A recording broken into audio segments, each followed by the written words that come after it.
They say most of the people have already quit on their resolutions. Did you reach any of the goals you set for the previous year? If your answer is yes, well, I can't relate.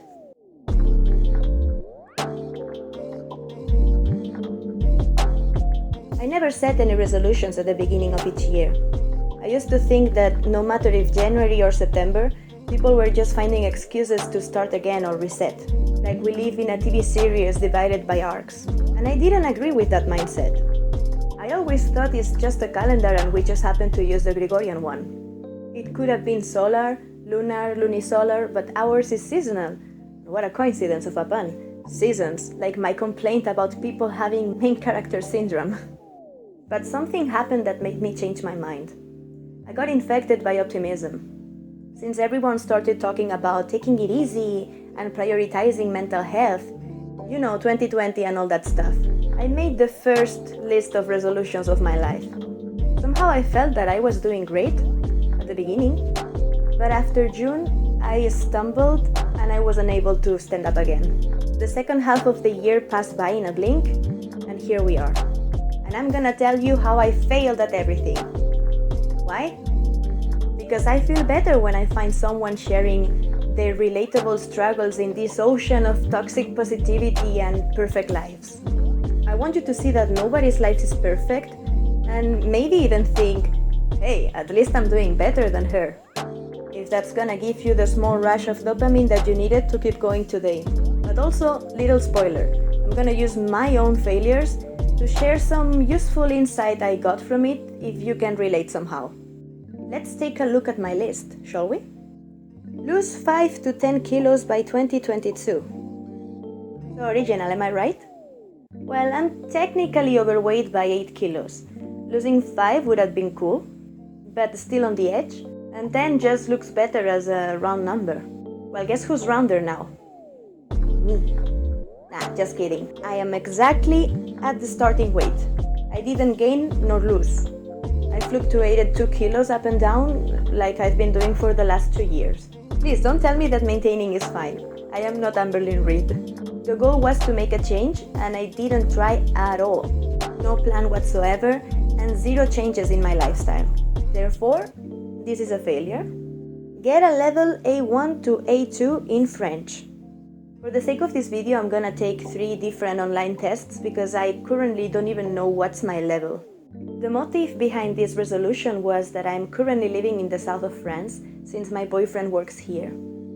I want to be able to communicate with his friends and family, but I got too comfortable because I'm already doing fine in English with 90% of them. According to these 3 websites, my current level is around whatever is showing on the screen. Anyway, I feel like I can't keep a normal conversation at all, so I count this as a failure as much as the previous one. Read 1 book or more. What can I say? I couldn't even stick to finishing 1 thin book for the sake of this list. I was actually gonna speedrun 1 just to be able to say that I did something that most people can do in 1 afternoon, but then I played Animal Crossing like crazy during December. Sell all the stuff I don't want to keep anymore. This channel is focused on my struggles to become a casual minimalist and a low-buy, low-waste person. But I need to sell lots of stuff from my past as a hoarder. Because 1, I'm not throwing away things that are in good condition, what the hell?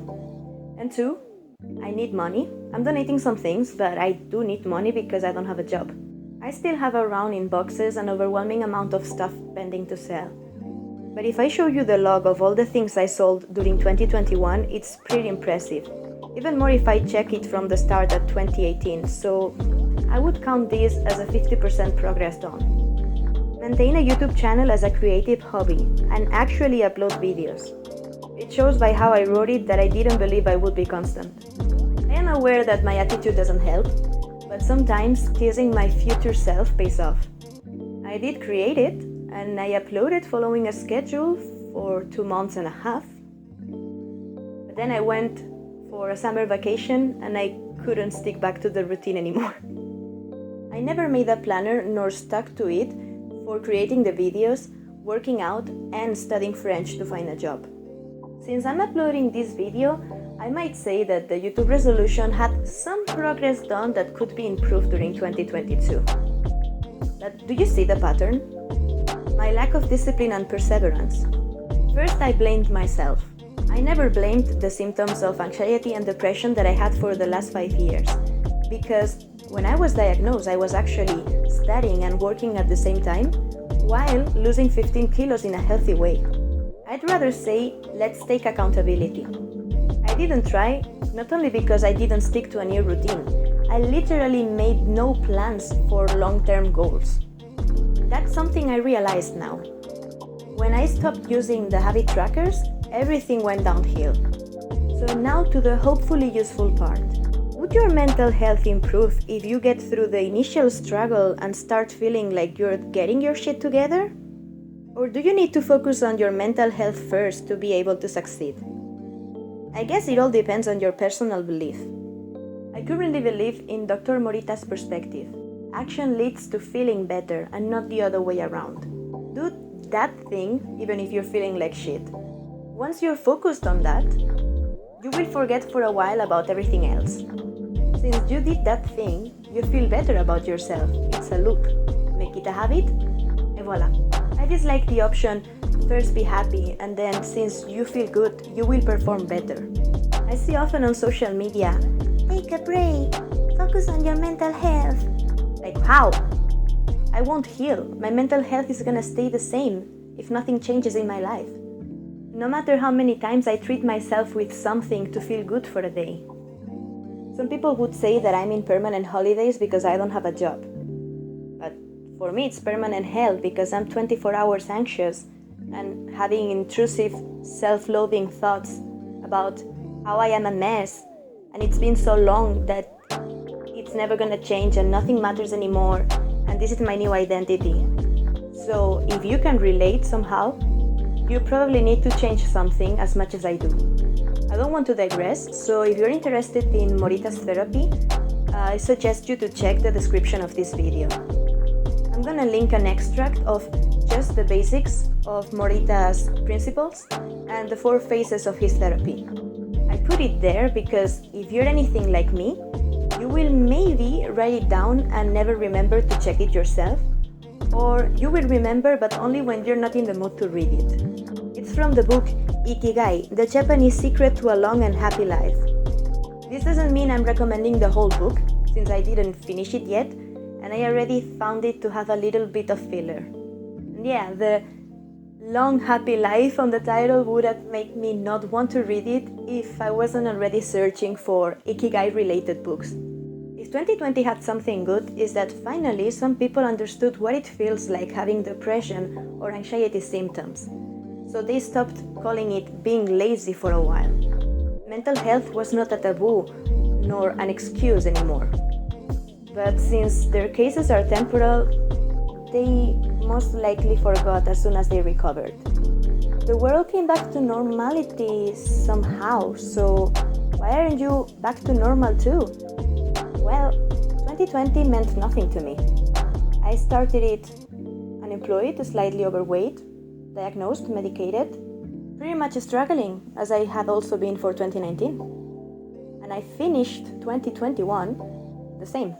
Same diagnosis, same weight, still unemployed, still struggling. So I'm back in the group of misfits, I guess. Now is when I'm supposed to say that I'm gonna try harder in 2022. It's not that I don't wanna, I just avoid making empty promises. I can tell that I'm gonna keep using habit trackers, and I'm actually building planners for those long-term goals. For example, forcing deadlines to myself. One of them is I can't finish the week without working out at least 3 days, but I have room to move those working out days to fit my convenience. It's been working for me so far. I survived Blue Monday, and the 19th of January, the day that supposedly everybody already quit, well, 80% of people already quit their New Year's resolutions. It would be funny though if I get my shit together and I come back in 12 months uploading the same video but just overly happy, completely opposite of this. Believe me when I say that making that meme could motivate me more than actually improving myself. I'm also supposed to call to action, Like the video, share it with your friends because that will make them feel better about their lives too.